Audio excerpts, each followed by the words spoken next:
Continuamos con la narración de la novela Yo Claudio, de Robert Graves. Capítulo 22. Germánico había muerto, pero Tiberio no se sentía mucho más seguro que antes.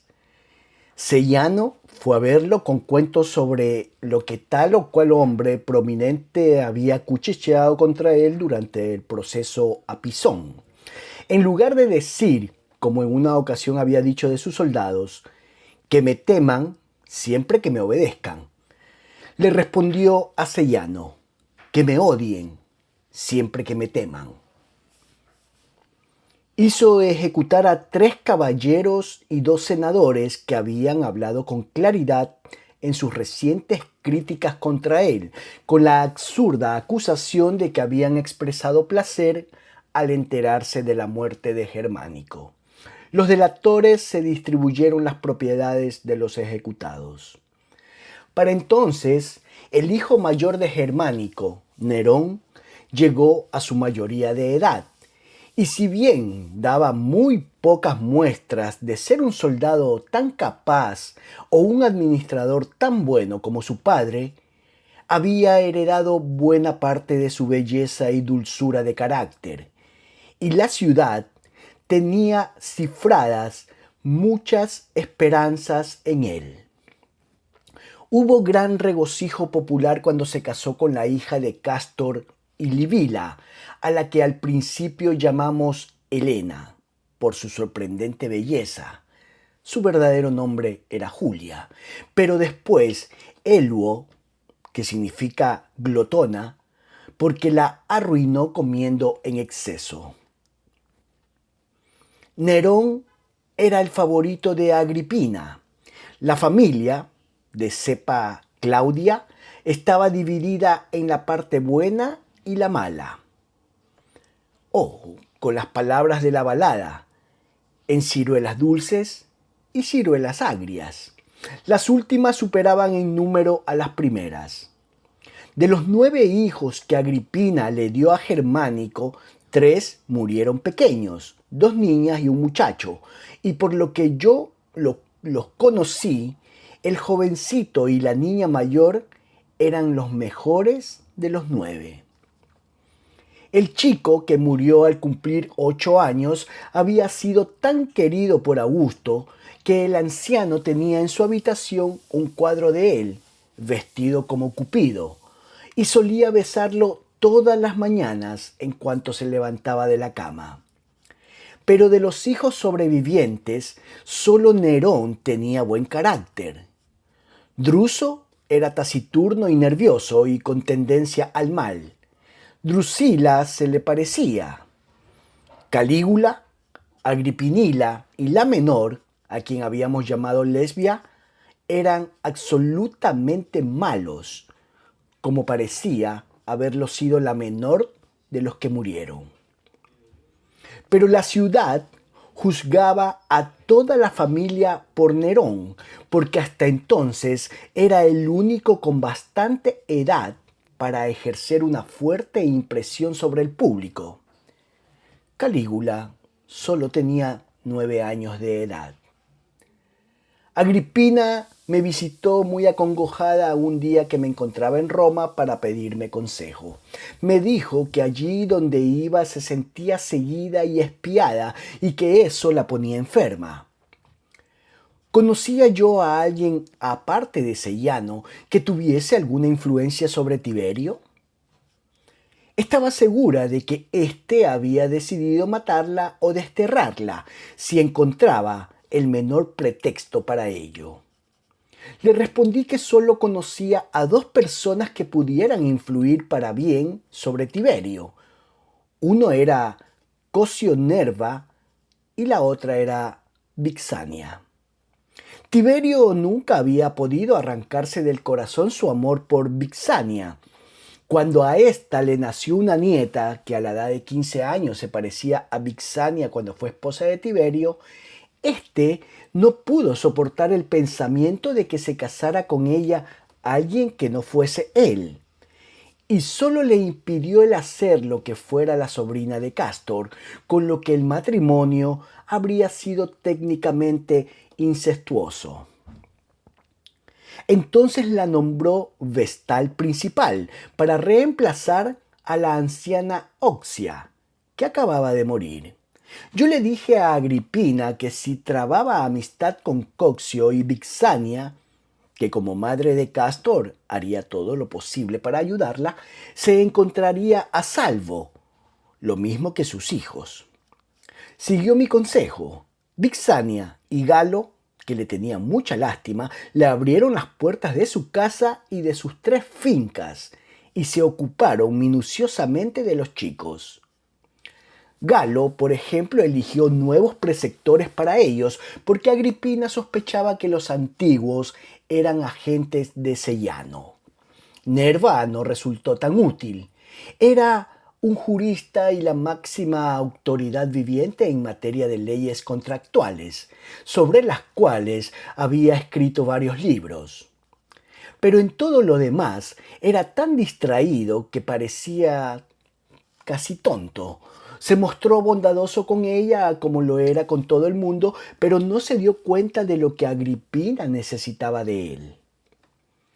Por desgracia, Vixania murió poco después y el efecto sobre Tiberio fue evidente enseguida. Ya no hizo intentos serios para ocultar su depravación sexual, los rumores acerca de la cual nadie quería tomar en serio, porque algunas de sus perversidades eran tan ridículas y horribles que nadie podía conciliarlas con la dignidad de un emperador de Roma, sucesor electo de Augusto.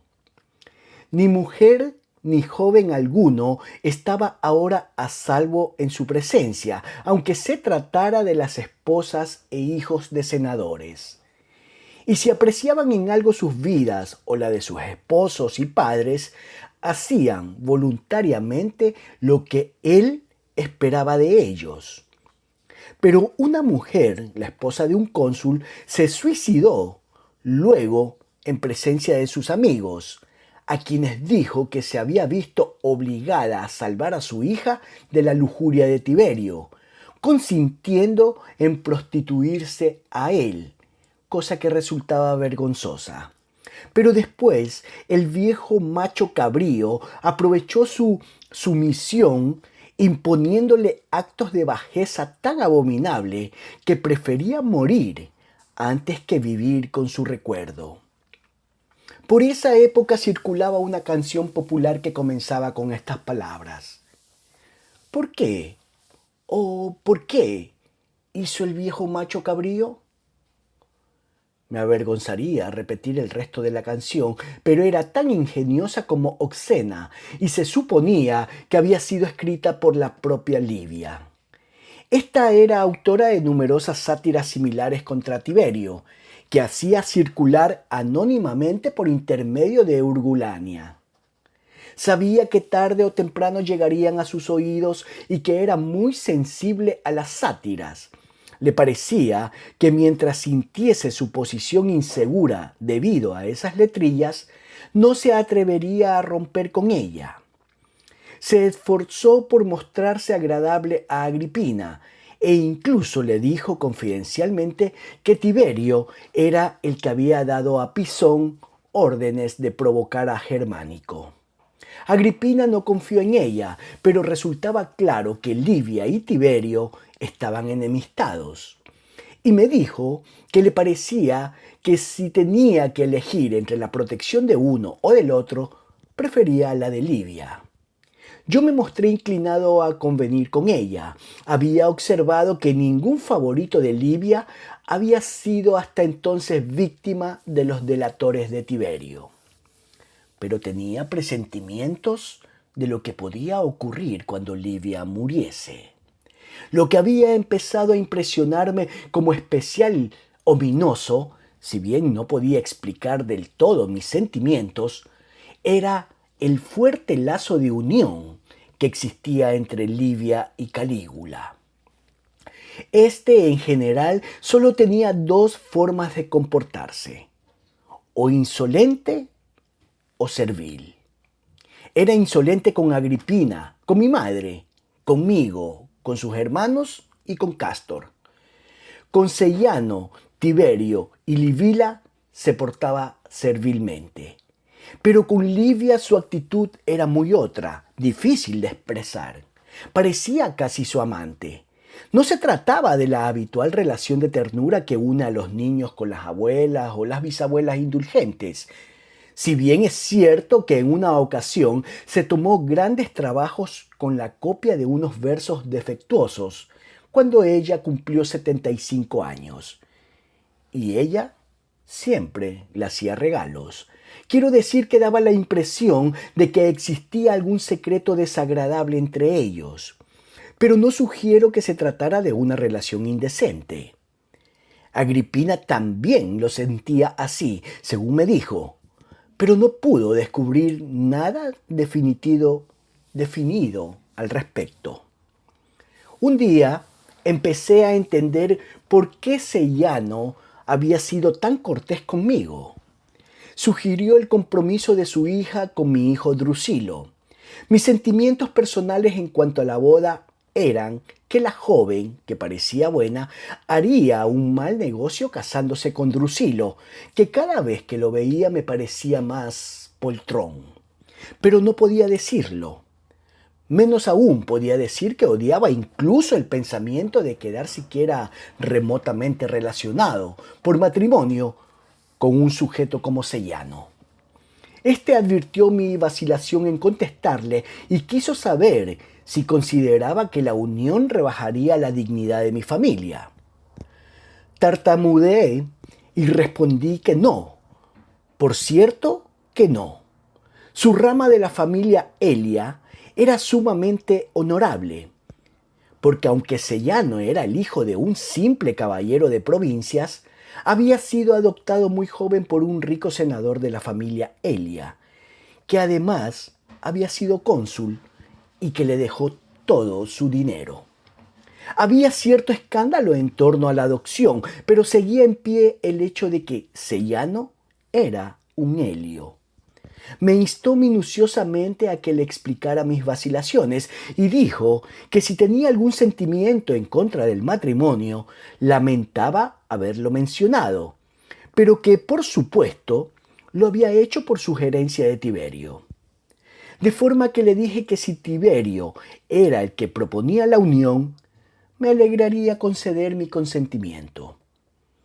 Mi principal reticencia se debía a que una niña de 4 años era demasiado pequeña para ser prometida a un chico de 13, que cumpliría 21 antes de poder consumar legalmente el matrimonio y que para entonces habría contraído otros compromisos. Sellano sonrió y dijo que confiaba en que yo mantendría al chico lejos de toda complicación. Hubo gran alarma en la ciudad cuando se supo que Sellano se relacionaría con la familia imperial, pero todos se apresuraron a felicitarlo y también a mí. Unos días después, Drusilo murió. Lo encontraron detrás de un arbusto en el jardín de una casa de Pompeya, a la que unos amigos de Urgulanila lo habían invitado a ir desde Herculano. Tenía una pequeña pera atravesada en la garganta. En la investigación se afirmó que se lo había visto arrojando la fruta al aire y tratando de atraparla con la boca. Parecía indudable que su muerte se había debido a un accidente, pero nadie lo creyó. Estaba claro que como Livia no había sido consultada acerca del casamiento de uno de sus bisnietos, se las arregló para que el chico fuese estrangulado y luego le metió la pera en la garganta. Como se acostumbraba en tales casos, el peral fue acusado de asesinato y sentenciado a ser desarraigado y quebrado. Tiberio pidió al Senado que emitiese un decreto nombrando a Cástor protector del pueblo, lo que equivalía a convertirlo en heredero de la monarquía. Tal petición causó un alivio general. Se consideró como un signo de que Tiberio tenía conciencia de las ambiciones de Sellano y la intención de ponerle freno. Cuando se promulgó el decreto, alguien propuso que se imprimiese en las paredes del Senado con letras de oro. Nadie se dio cuenta de que Cástor había sido honrado de tal manera por sugerencia de Sellano. Le insinuó a Tiberio que Cástor, Agripina, Livia y Galo conspiraban juntos y propuso el decreto como la mejor forma de ver quiénes más pertenecían al grupo.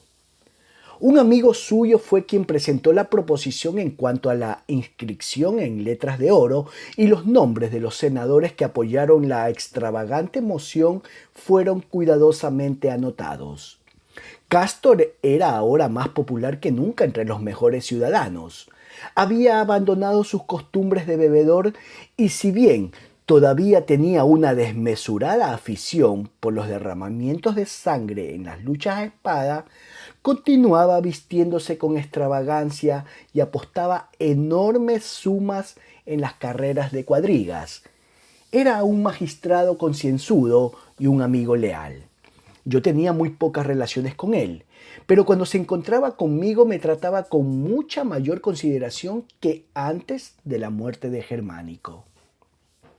El enconado odio que existía entre él y Sellano amenazaba siempre con convertirse en una pendencia, pero Sellano procuraba no provocar a Cástor hasta que la riña pudiese ser aprovechada. El momento había llegado. Sellano fue a Palacio a felicitar a Cástor por su protectorado y lo encontró en su estudio con Livila. No había esclavos ni libertos presentes, de modo que Sellano podía decir lo que se le ocurriese. Para entonces Livila estaba tan enamorada de él que podía contar con ella para traicionar a Cástor como otrora había traicionado a Póstumo. ¿Quién sabe cómo? Él se había enterado de la historia.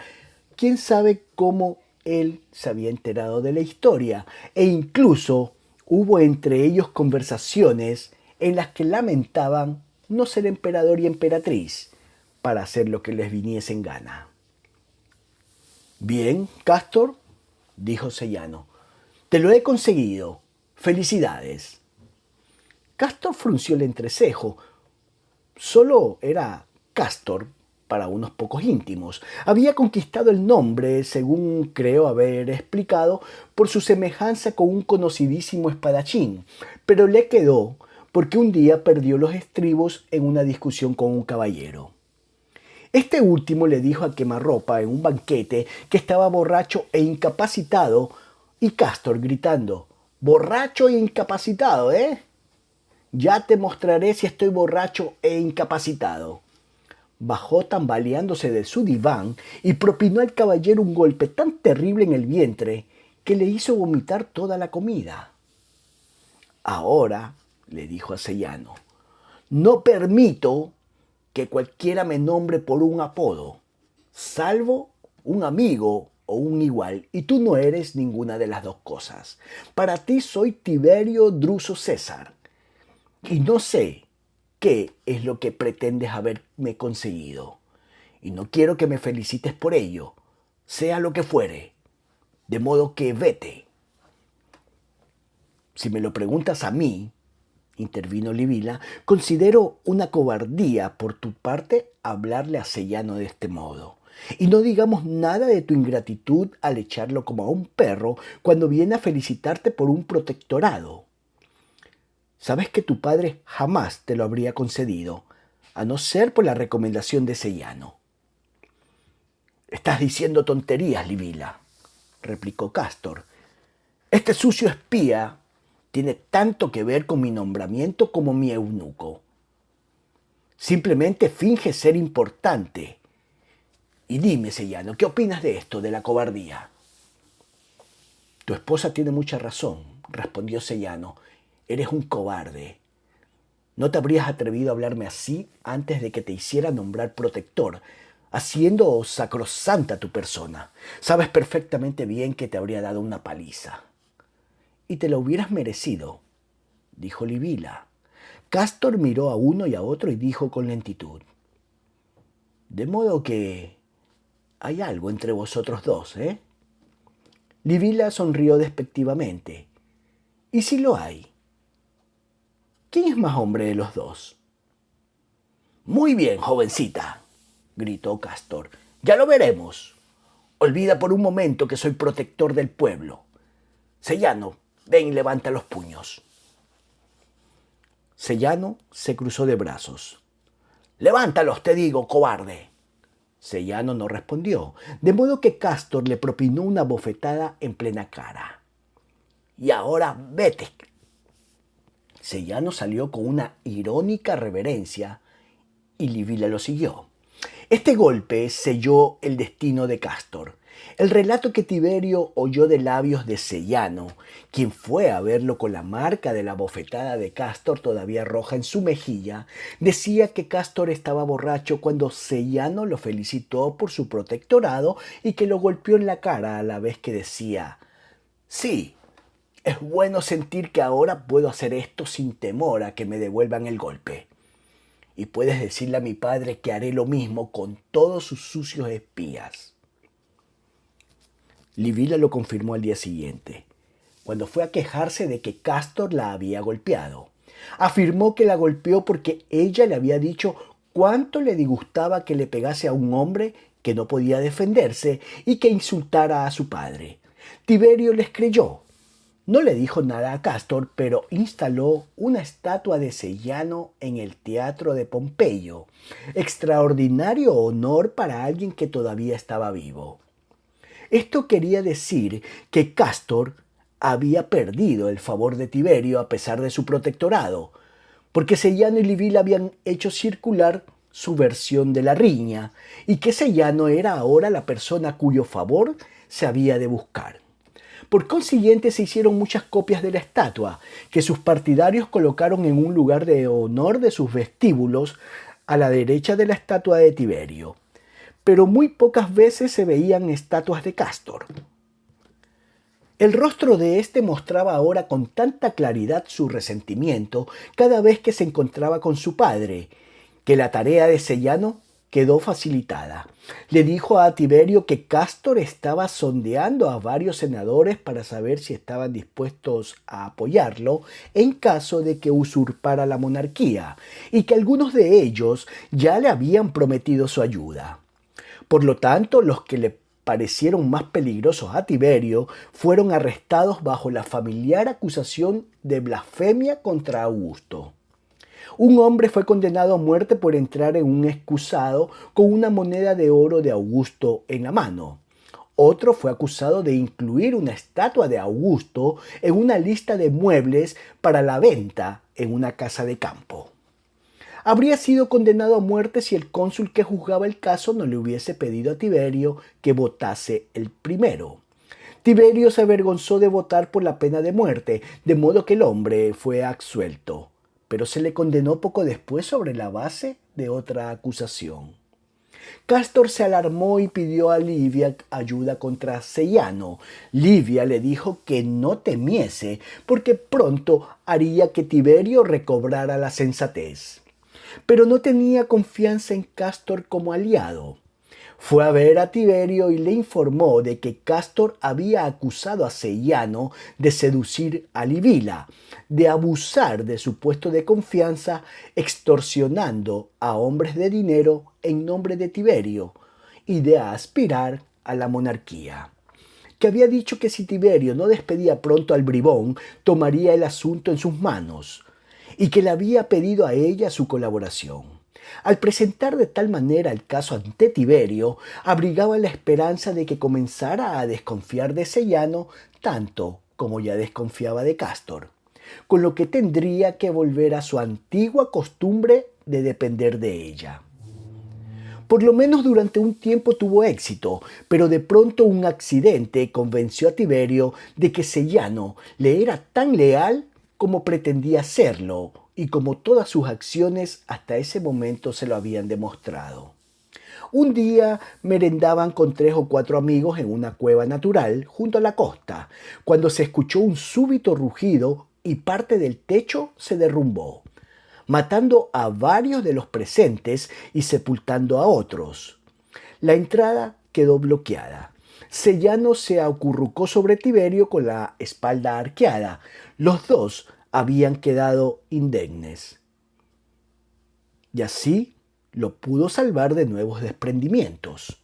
Una hora más tarde, cuando los soldados lo sacaron, lo encontraron aún en la misma posición. De paso, también Trásilo aumentó su reputación en esa ocasión. Le había dicho a Tiberio que ese día habría una hora de oscuridad al mediodía. Tiberio contaba con la seguridad dada por Trásilo de que sobreviviría a Sellano en muchos años y de que Sellano no era peligroso para él. Creo que éste tramó todo eso con Trásilo, pero no tengo pruebas. Trásilo no era del todo incorruptible, pero cuando hacía profecías para complacer el gusto de sus clientes, parecían cumplirse igual que las auténticas.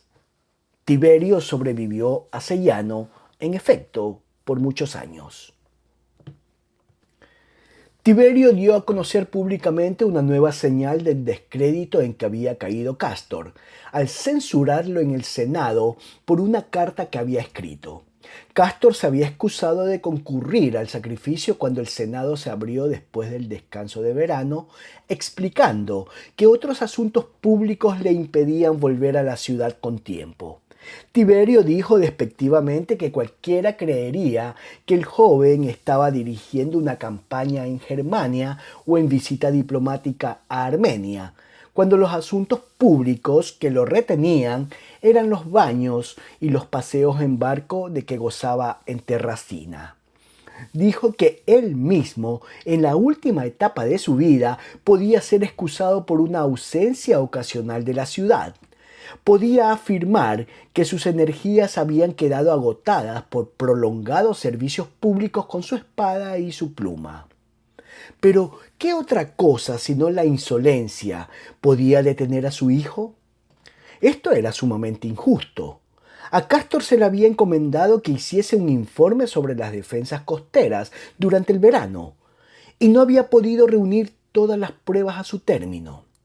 En lugar de perder tiempo con un viaje a Roma y volver luego otra vez a Terracina, se había quedado a terminar la tarea. Cuando Cástor regresó, cayó inmediatamente enfermo.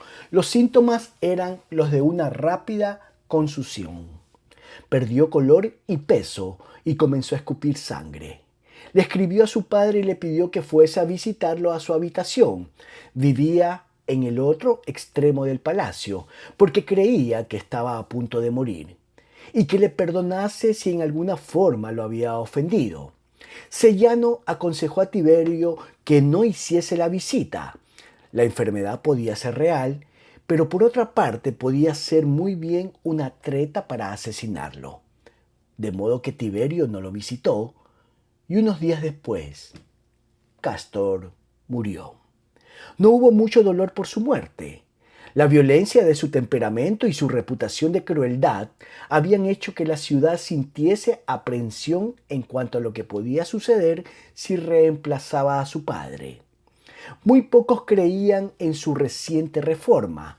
La mayoría pensaba que se trataba de una artimaña para reconquistar el afecto popular y que habría sido tan malo como su padre en cuanto se encontrara en el puesto de éste. Y ahora los tres hijos de Germánico habían crecido. También Druso era ya mayor de edad, y eran, sin duda alguna, los herederos de Tiberio. Pero el Senado, por respeto a éste, celebró el duelo por Cástor tan ruidosamente como pudo y votó en su memoria los mismos honores que había votado a Germánico. Tiberio no fingió pena alguna en esta ocasión, sino que pronunció con voz firme y resonante el panegírico que había preparado para Cástor. Cuando vio que las lágrimas corrían por el rostro de varios senadores, dijo en una voz audible a Sellano que estaba a su lado: «¡Puaf! Este lugar apesta a cebollas». Después, Galo se puso de pie para elogiar a Tiberio por haber dominado tan bien su pena. Recordó que incluso el dios Augusto, durante su presencia entre ellos en forma mortal, había cedido hasta tal punto a sus sentimientos ante la muerte de Marcelo, su hijo adoptivo, ni siquiera su verdadero hijo, que cuando agradecía al Senado por su simpatía, tuvo que interrumpirse, ahogado por la emoción, en tanto que el discurso que acababan de escuchar era una obra maestra de contención. Puedo mencionar aquí que cuando 4 o 5 meses después llegaron delegados de Troya para dar el pésame a Tiberio por la muerte de su único hijo, Tiberio les agradeció y les dijo: y yo os lo doy, señores, por la muerte de Héctor.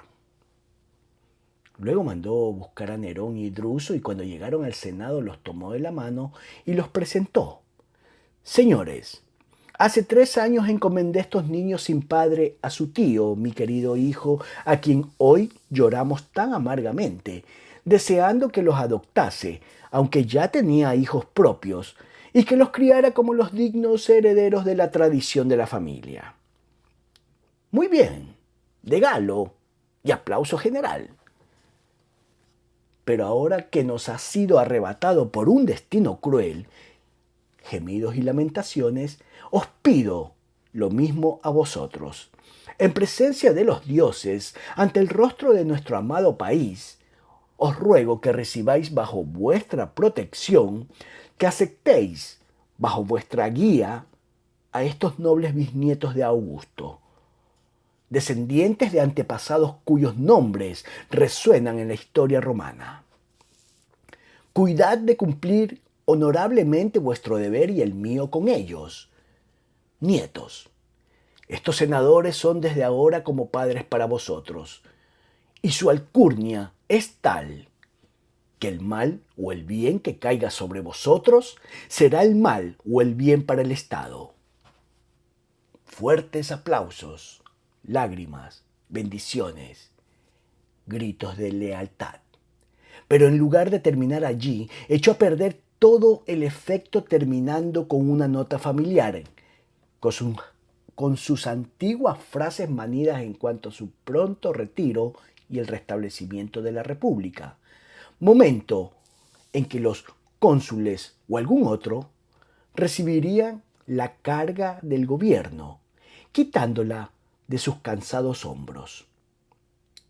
Si no pensaba que Nerón o Druso fuesen sus sucesores imperiales, ¿qué quería decir cuando identificaba tan estrechamente su suerte con la del Estado?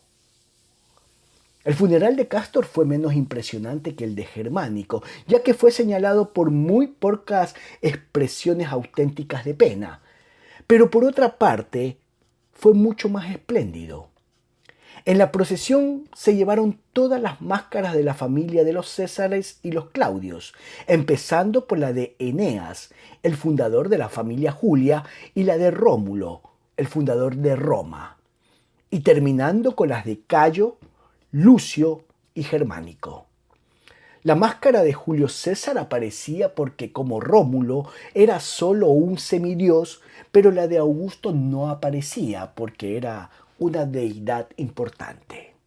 Sellano y Livila tenían que pensar ahora cómo alcanzar su ambición de llegar a emperador y emperatriz. Nerón, Druso y Calígula se interponían en su camino y tendrían que ser eliminados. 3 parecían ser demasiados para eliminarlos sin problemas, pero como señaló Livila, la abuela de los niños había conseguido librarse, en apariencia, de Cayo, Lucio y Póstumo, cuando quiso colocar a Tiberio en el poder. Y era indudable que Sellano se encontraba en una posición mucho mejor que Livia para llevar a cabo sus planes. Para demostrar a Livila que tenía realmente la intención de casarse con ella, como lo había prometido, Sellano se divorció de su esposa Apicata, con quien tenía 3 hijos. La acusó de adulterio y dijo que estaba a punto de ser madre de un hijo que no era suyo. No nombró públicamente al amante de Apicata, pero en privado le dijo a Tiberio que sospechaba de Nerón. Este afirmó estaba adquiriendo una gran reputación por sus enredos con las esposas de hombres prominentes y parecía pensar que, como presunto heredero de la monarquía, podía comportarse como le diera la gana. Entretanto, Livila hizo lo posible por separar a Agripina de la protección de Livia y para ello previno a Agripina de que Livia solo la utilizaba como instrumento en su conflicto con Tiberio, cosa que era verdad, y previno a Livia, por medio de una de sus damas de compañía, de que Agripina la usaba a ella como arma en su conflicto con Tiberio, cosa que también era cierta. Hizo que cada una de las dos creyese que la otra había jurado matarla en cuanto terminase su utilidad. Los 12 pontífices empezaron a incluir a Nerón y Druso en las acostumbradas oraciones que ofrecían por la salud y la prosperidad del emperador, y los demás sacerdotes siguieron su ejemplo. En su condición de sumo pontífice, Tiberio les envió una carta de queja diciéndoles que no establecían diferencia alguna entre los chicos y él, un hombre que había ocupado honorablemente la mayoría de los más altos puestos del Estado 20 años antes de que ellos nacieran, y después todos los demás, que no era decente. Los llamó a su presencia y les preguntó si Agripina los había adulado para que hiciesen ese agregado a las oraciones o si los asustó, obligándolos a ello con amenazas. Por supuesto, los pontífices negaron que Agripina hubiese hecho ninguna de las dos cosas, pero él no se sintió convencido. 4 de los 12, incluso el Galo, estaban en cierto modo vinculados a ella por matrimonio y otros 5 se encontraban en relaciones amistosas con ella y con sus hijos. Los censuró con severidad.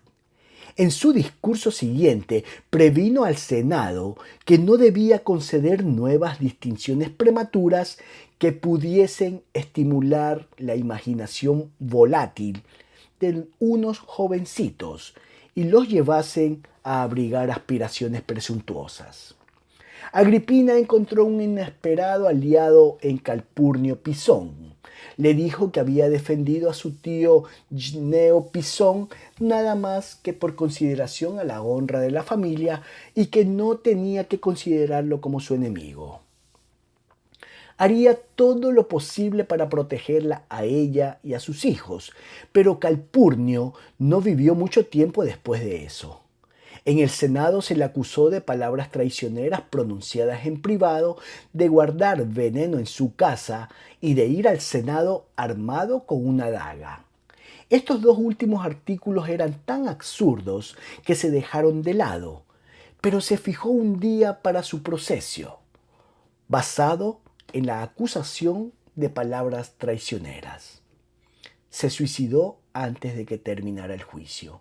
Tiberio creyó en la afirmación de Sellano de que existía un partido secreto llamado el Partido Verde Puerro, que ahora estaba formando Agripina, cuyo signo era un extravagante fervor por el bando Verde Puerro en las carreras de cuadrigas que se celebraban en el circo. En estas carreras había 4 colores: escarlata, blanco, azul marino y verde puerro.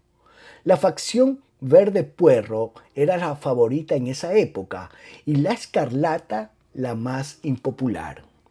De modo que ahora, cuando Tiberio iba a presenciar las carreras en los días de festividad pública, como tenía que hacerlo debido a su puesto oficial, aunque hasta entonces no se había sentido interesado por ellas y desalentaba las ociosas conversaciones relacionadas con las carreras, en palacio o en los banquetes a que se le invitaba, y empezaba por primera vez a advertir qué tipo de apoyo recibían los distintos colores, se sintió grandemente turbado al escuchar tantos vítores al verde puerro.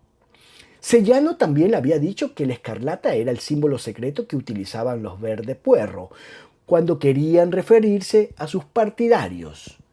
Y Tiberio vio que cada vez que ganaba una cuadriga escarlata, cosa que sucedía muy pocas veces, recibía grandes abucheos y siseos.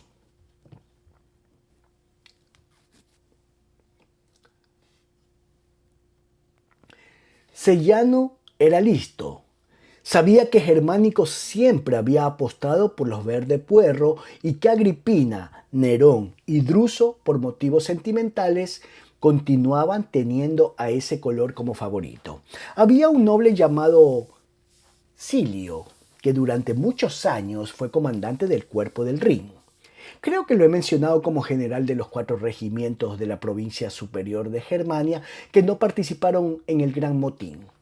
Había sido el oficial más capaz de mi hermano y se le concedieron ornamentos triunfales por sus éxitos contra Germán.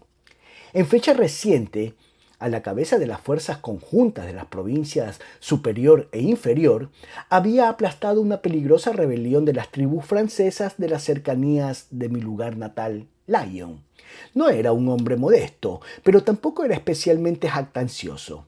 Y si en verdad dijo en público, como se afirmaba, que a no ser por el tacto con que dirigió a los 4 regimientos durante el motín, estos se habrían unido a los otros amotinados y que en consecuencia, a no ser por él, Tiberio no habría tenido imperio alguno sobre el cual gobernar. Pues bien, no estaba muy lejos de la verdad. Pero como es natural, a Tiberio no le agradó, aunque solo fuese porque los regimientos amotinados eran, como ya expliqué, aquellos con los cuales él había tenido más relaciones. Socia, la esposa de Silio, era la mejor amiga de Agripina.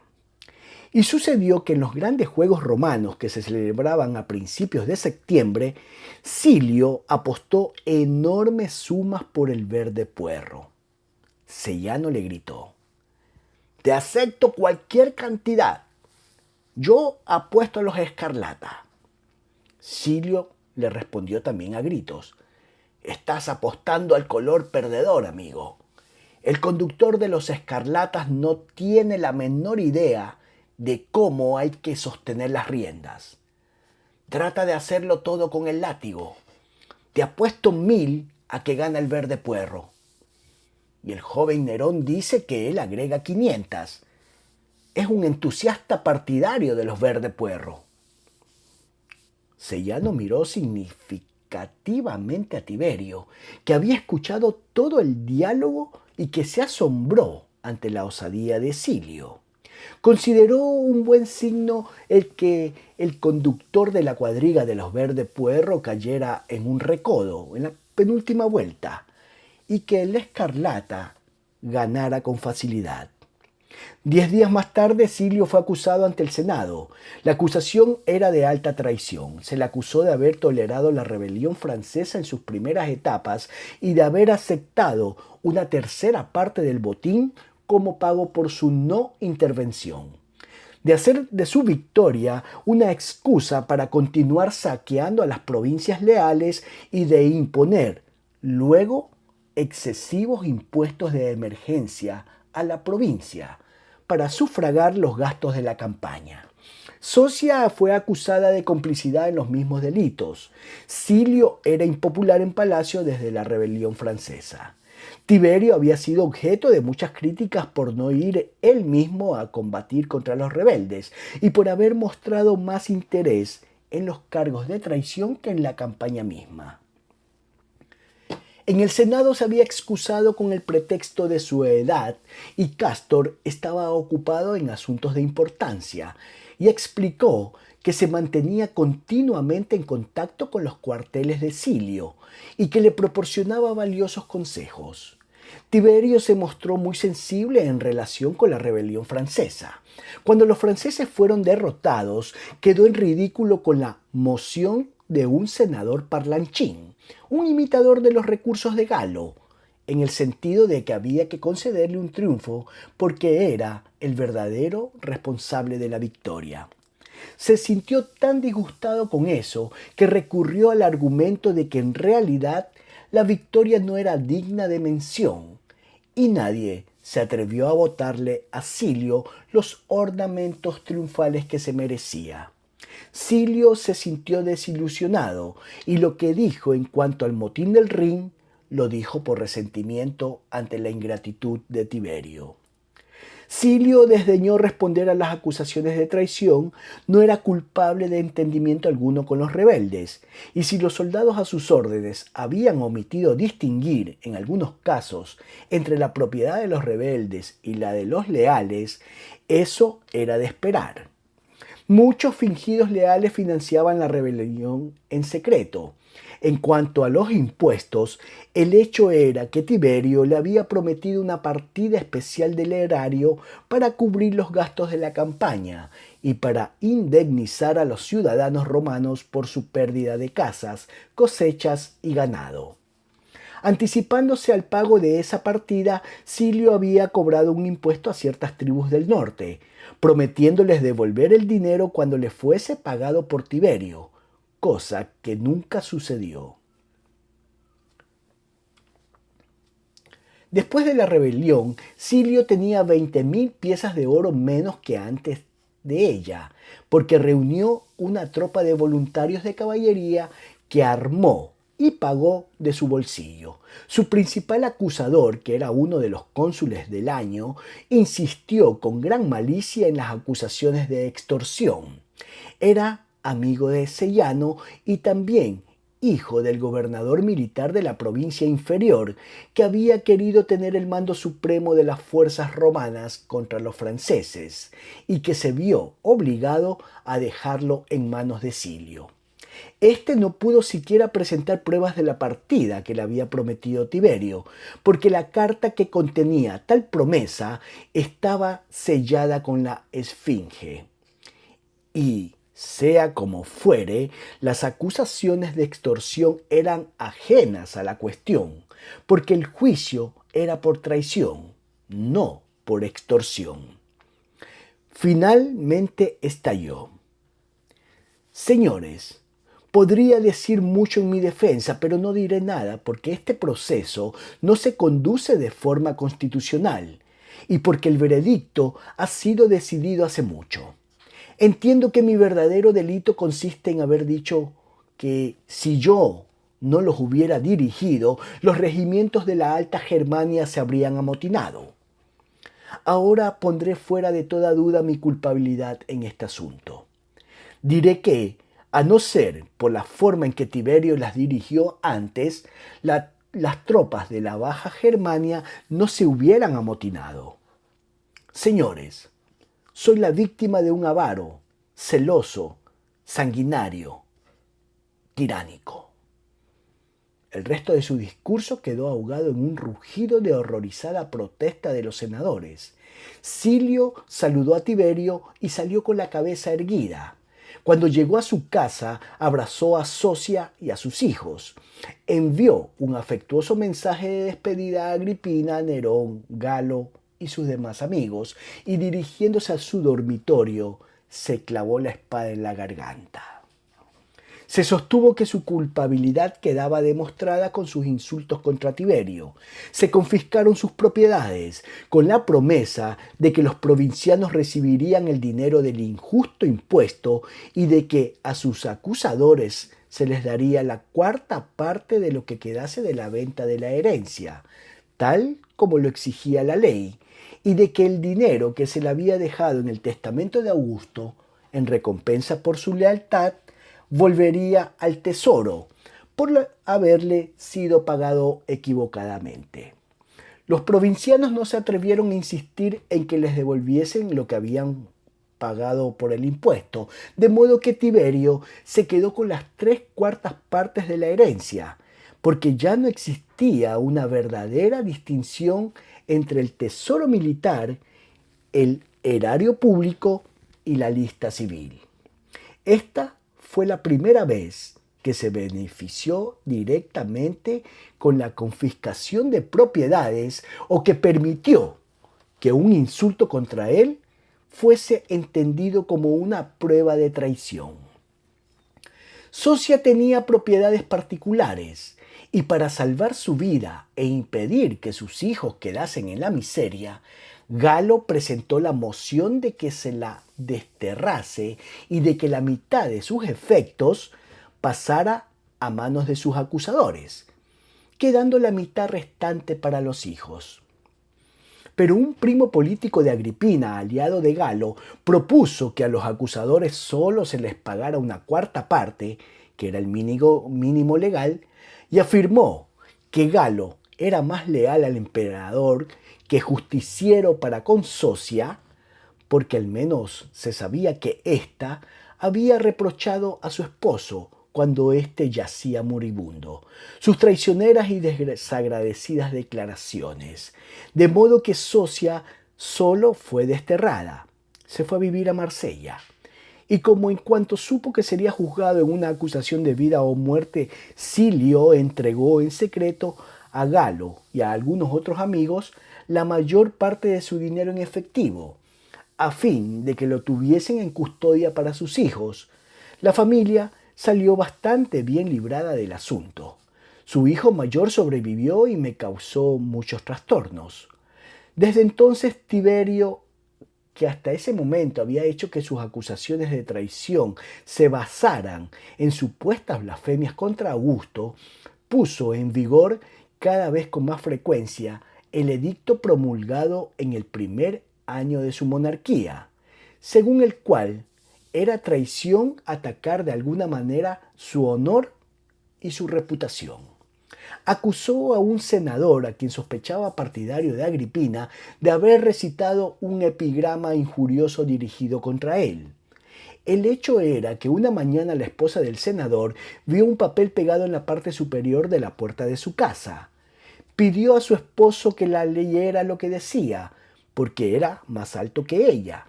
El hombre leyó lentamente.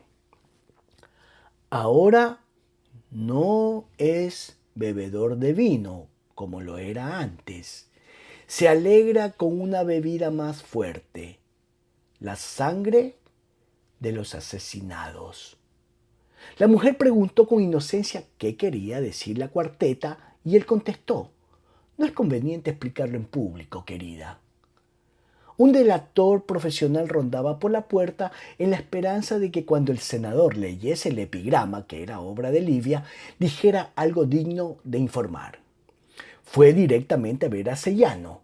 El propio Tiberio interrogó al senador preguntándole qué había querido decir con no es conveniente y a quién se refería en el epigrama, en su opinión.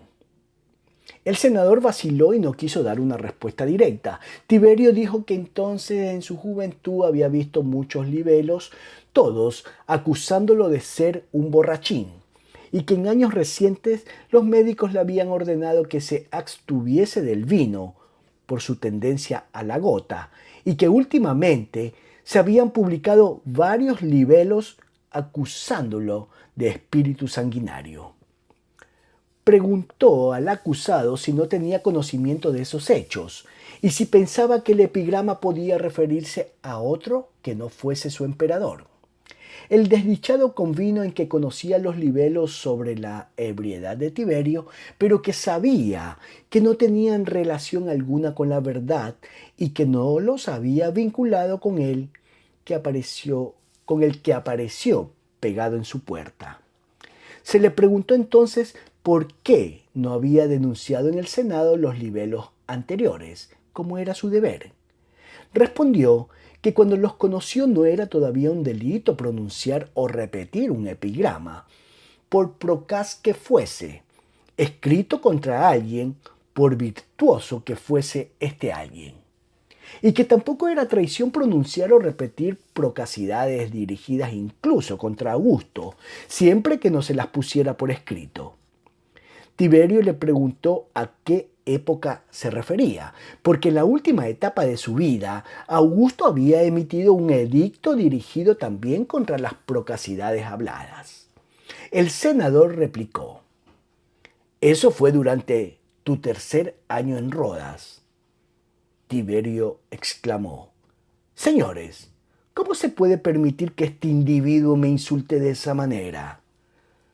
De modo que el Senado lo condenó a ser arrojado desde la roca Tarpeya, castigo comúnmente reservado a los peores traidores, a los generales que se entregaban por dinero al enemigo y a otros por el estilo.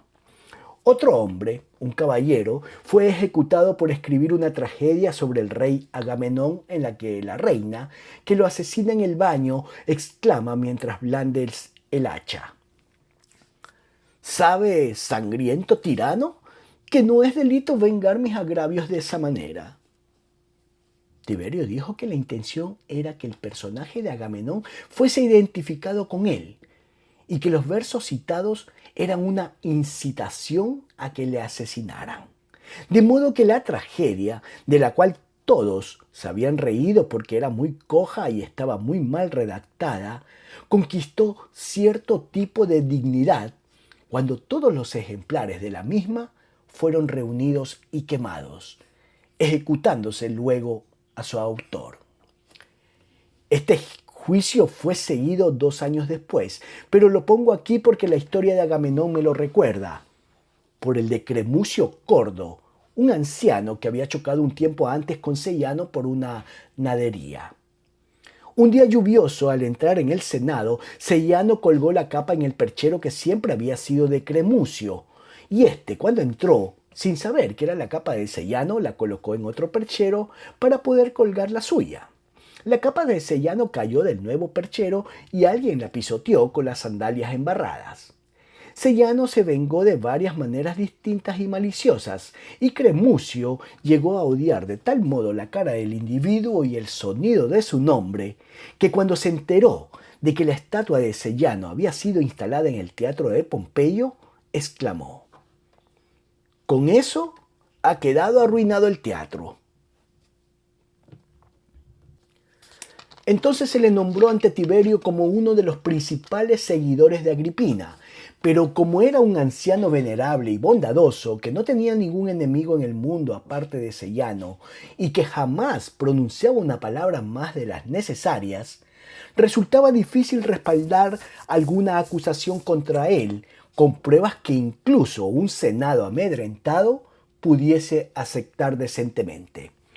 A la larga se le acusó de haber escrito frases en elogio de Bruto y Casio, los asesinos de Julio César.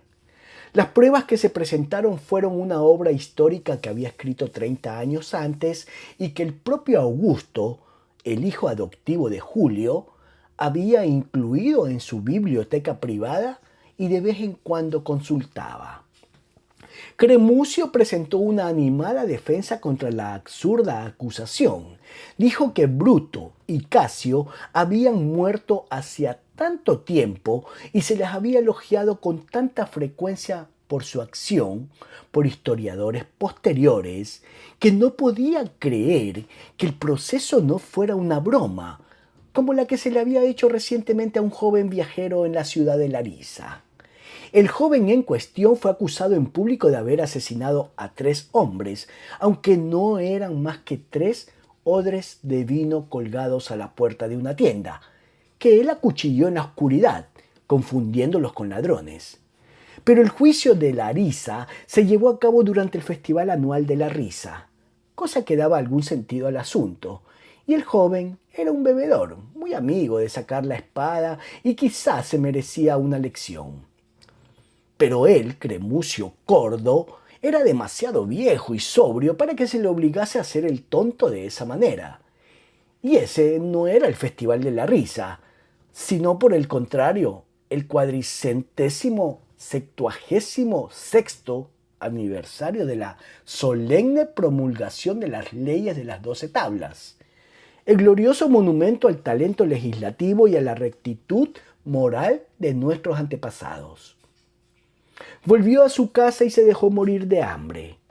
Se reunieron todos los ejemplares de su libro y fueron quemados, salvo 2 o 3 que su hija ocultó en alguna parte y volvió a publicar muchos años más tarde, cuando Tiberio había muerto.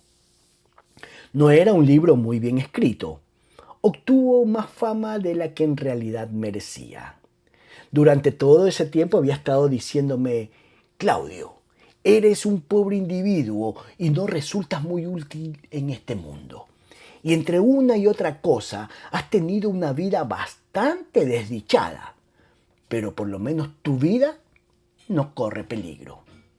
Por lo tanto, cuando perdió la suya el viejo Cremucio, a quien conocía muy bien, a menudo nos encontrábamos y conversábamos en la biblioteca.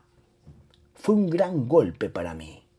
Me sentí como un hombre que viviese en la ladera de un volcán cuando de pronto éste lanza una lluvia de cenizas y piedras ardientes a modo de advertencia.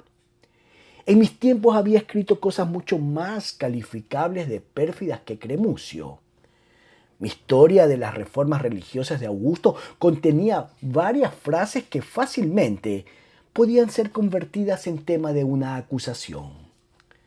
Y aunque mi fortuna era pequeña, de modo que un acusador no ganaría nada con delatarme para quedarse con su cuarta parte, me daba cuenta de que todas las recientes víctimas de los juicios por traición habían sido amigos de Agripina, a quien yo continuaba visitando cada vez que iba a Roma.